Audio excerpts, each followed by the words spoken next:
Управувањето на градежното земјиште, проектите од екологијата со користење на пари од европските фондови ќе бидат појдовните услови од кои ќе значи и развојот на економијата во општината.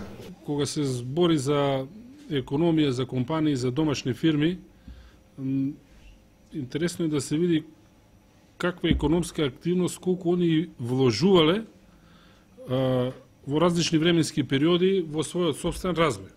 И тогаш може да се процени дали некои политики некој пат даваат ефекти или не. Забораваме што све значи макрообкружување, што е она што е функција на државата и помалку ако сме добри во тоа што ние го работиме, ако имаме успех, викаме тоа е мој успех. Ама ако нешто не чини, тогаш е крива државата. Значи, веројатно и во двата случаи има и од едните и од другиот елемент. Компаниите од Кочанско од владата побараа да се олесни процесот на рефинансирање на кредитите, како и обезбедување на сигурен енергетски систем. Ние во Источна Македонија немаме енергетски потенцијал. Немаме термоелектрана кој што има во Битола. Немаме ништо. Кажете ми како ние зависиме све од некој ако ни даде струја.